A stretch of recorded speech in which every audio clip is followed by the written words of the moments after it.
Assalamualaikum warahmatullahi wabarakatuh. Halo teman pemilih, berjumpa lagi bersama saya Dina Hasanatu Huda dalam podcast KPU Kota Payakumbuh dalam program Bisik Pedas, Bincang Asik, Pemilu dan Demokrasi. Hai teman-teman pemilih, apa kabarnya nih semua? Terima kasih ya sudah menyaksikan podcast KPU Kota Payakumbuh. Jangan lupa follow, subscribe YouTube kami ya di KPU Kota Payakumbuh dan komen. Jangan lupa like juga. Nah, teman-teman pemilih, dari data DCT terakhir itu yang banyak mendominasi pemilih tertinggi adalah generasi Z nih. Dan teman-teman pemilih generasi Z ini berasal dari pemilih pemula. Hari ini sudah hadir bersama kita Tegar dari SMA 3 Payakumbuh. Nah, hai Tegar. Hai Pak. Gimana nih kabarnya? Alhamdulillah baik. Baik ya. Ini baru pulang sekolah ya? Ya, baru banget Pak. lagi ujian katanya ya? Habis ujian. Ujian apa ya? Kalau ujian UTS. Tengah Oh iya Tegar. Perkenalan diri dulu ya ke teman-teman pemilih. Tegar, silakan. Halo teman-teman semua, perkenalkan nama aku Tegar dari SMA Negeri 3 Payakumbuh. Dan aku kelas 12 jurusan 12 IPS. Nah, jadi aku pengalaman di sekolah sebagai menjabat sebagai ketua OSIS dan di luar sekolah juga menjabat sebagai ketua Forum OSIS Kota Payakumbuh. OSIS ya. Forum OSIS itu bergerak di bidang sama kayak Forum OSIS sekolah, tapi ini Payakumbuh ya. Payakumbuh. Oh gitu. Ya. Di sana bergerak di bidang apa Tegar? Ketua umum. Oh, ketua umum. Ya, Wah, ketua umum. mantap sekali Tegar ini teman-teman. Jadi mungkin kakak mau ngobrol aja sih sedikit sama Tegar tentang seputaran di kegiatan di sekolah Tegar ya. Nah, Tegar tahu kan pemilu sebentar lagi ini. Nah, boleh diceritakan nggak sih Tegar gimana sih pengalamannya nih? Katanya tadi ketua OSIS kan, ditambah ketua forum, ketua OSIS juga nih. Boleh diceritakan nggak gimana sih pengalaman Tegar senang dan tidak senangnya sebagai ketua OSIS? Boleh diceritakan ke teman-teman pemilih. Senang nggak senangnya jadi ketua OSIS itu pertama yang senangnya bisa mendapat pengalaman ya, terus belajar yang belum kita dapat terus udah dapat dari banyak kegiatan seminar, terus kita dijadikan peserta oleh pihak sekolah gitu kan. Terus yang nggak enaknya itu membagi waktu ya. Terus kalau kita di OSIS sekolah ini dicap babu sekolah lah gitu. Kenapa? Ya karena kita tuh kayak pesuruh dari sekolah itu. Padahal kita itu cuma kaki tangan dari sekolah gitu. Oh gitu ya. Tapi kan di sisi itu kan banyak sisi baiknya nih Tegar. Tegar bisa belajar kepemimpinan, itu sangat berguna loh buat Tegar di masa bekerja nanti kan. Suatu hari atau Tegar jadi presiden nih. Amin. Waktu dipilih jadi ketua OSIS nih Tegar, Tegar dipilih secara langsung atau ditunjuk nih sama kepala sekolahnya nih? Dulu kalau waktu angkatan Tegar itu dipilih secara langsung. Kami itu pertama dipilih 3 calon, terus harus menyiapkan visi misi, tim sukses, terus bikin pamflet, terus kami diberi waktu untuk seharian untuk orasi. Orasi. Kampanye ya? Ke kampanye. Nanti setelah hari itu nanti akan disediakan oleh guru-guru bilik suara. Ya, bilik suara. Terus nanti teman-teman dari kelas 11, 10, 12 nanti itu akan disuruh ke lapangan untuk memilih yang mana yang terbaik untuk. Berarti sudah mirip-mirip pemilu ya? Tegar sudah pernah memilih sebelumnya? Belum, baru tahun depan awal. Baru yang 14 Februari nih. Mudah-mudahan Tegar menggunakan hak suaranya nih ya. Mungkin kakak mau bertanya nih, implementasi nih sebagai ketua OSIS nih di kehidupan sehari-hari Tegar apa aja sih? Apa sih yang berubah dari seorang Tegar yang dulunya masih anak kecil, sekarang sudah berubah menjadi remaja yang udah masuk usia dewasa nih. Kalau di Indonesia nih udah punya KTP kan?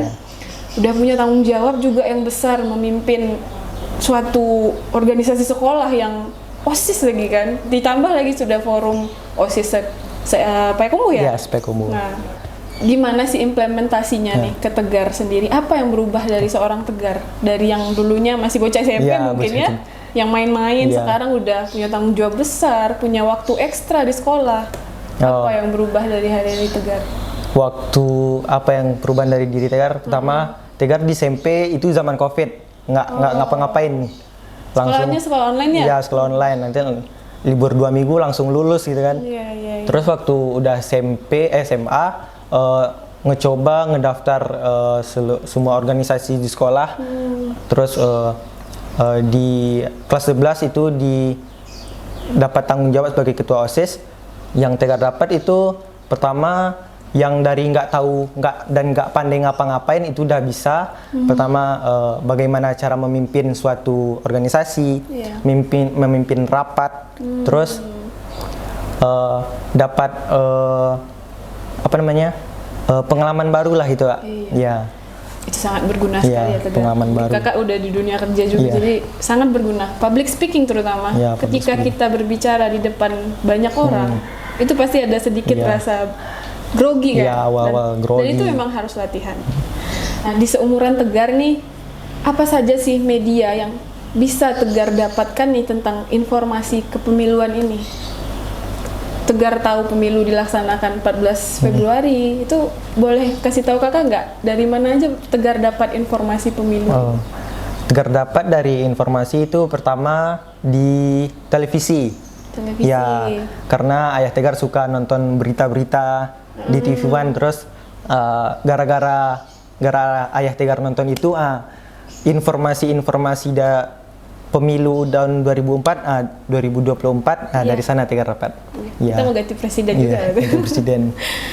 Terus mungkin Aka ingin bertanya tentang apa sih harapan Tegar nih tentang pemimpin yang ada di masa datang yang sesuai dengan kebutuhan Tegar sebagai seorang siswa.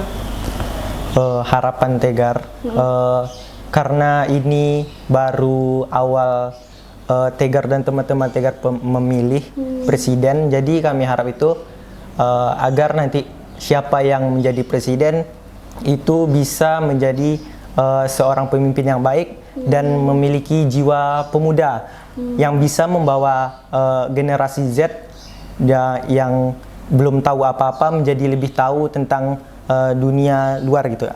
Tentang dunia luar ya. Nah, mungkin kakak ingin tahu nih, kalau Tegar sebagai ketua OSIS tuh apa sih kiat-kiatnya nih untuk teman-teman Tegar, terutama ini sekolah nih? Ada nggak sih kegiatan-kegiatan tuh yang menghimbau teman-teman Tegar untuk tahu nih pemilu gitu? Ada nggak kegiatan kayak gitu di sekolah? Kalau kegiatan di sekolah itu mungkin kalau di angkatan 12 angkatan Tegar itu nggak ada. Nggak ada. Jadi yang ada itu di angkatan kelas 10 sekarang. Iya. Karena itu di salah satu proyek kurikulum merdekanya itu adalah tentang KPU, Kak. Ada ya. Ya kami juga datang ke sekolah Tegar waktu itu ya.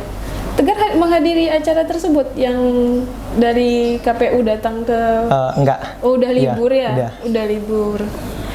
Nah, Tegar, kami nih KPU sebagai penyelenggara pemilu tentu ingin nih mendengar dari generasi Z ya, Tegar terutama, apa sih masukan nih buat penyelenggara pemilu KPU terutama? Mungkin masukan dari Tegar itu harap KPU itu lebih menginformasikan tentang pemilu ini lebih luas. Karena di kelas Tegar sendiri itu masih sedikit yang tahu tentang pemilu ini, Kak. Karena teman-teman kelas Tegar itu perumpamannya hampir seluruhnya akan nyoblos yaitu. Jadi nanti kalau nggak tahu teman-teman tuh gimana nanti mereka memilih calon-calon presiden gitu, Kak. Nanti bisa KPU diinformasikan di IG atau di channel YouTube lagi gitu, Kak. Menurut Tegar nih, di usia Tegar yang sekarang, apa sih media yang cepat nih untuk kami KPU sendiri ya sebagai penyelenggara yang dapat dilihat langsung dan cepat gitu, efektif ke teman-teman gitu? Apa kira-kira ya Tegar? Kalau menurut Tegar, karena di sekolah itu siswa SMA dibolehkan membawa HP dan sering Tegar lihat teman-teman itu lebih sering main TikTok Kak. TikTok ya? TikTok. Oh, TikTok. Karena mungkin itu lebih mudah bagi mereka lebih tahu nanti kalau informasi-informasi di TikTok. Emang lagi Iya. hits banget Iya, TikTok, TikTok. di kalangan SMA ya. Iya, betul. Tegar punya TikTok. Oh, punya. Jangan lupa juga ya, kami punya Instagram. Oke. Ada di KPU Kota Payakumbuh. Sama ada Facebook juga. Tapi sekarang mungkin udah kurang ya. Iya. Anak zaman sekarang tuh main Facebook, Facebook, ya. Dan YouTube juga nih, Iya, Tegar YouTube. bakal tayang di YouTube Siap. KPU Kota Payakumbuh.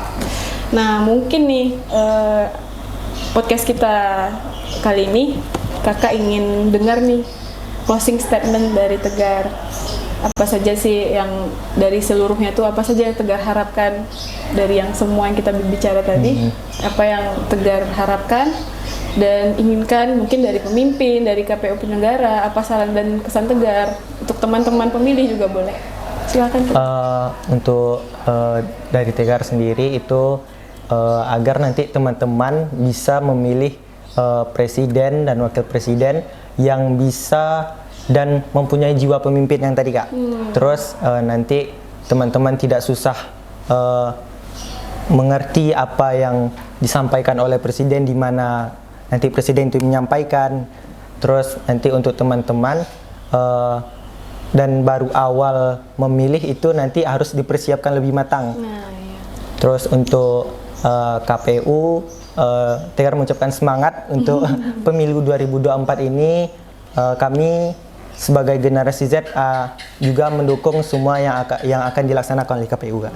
Terima kasih sekali Ya, Tegar. Memang ini lagi Ya, timingnya ya, waktu-waktunya KPU lagi padat banget. Iya. Karena udah dekat kan, Iya. udah beberapa bulan lagi. Terima kasih Tegar Ya, sudah sama-sama. Terima kasih hadir kembali, hari Kak, ini. udah diundang. Iya, terima kasih banyak. Teman-teman pemilih, terima kasih sudah menyaksikan podcast kami kali ini.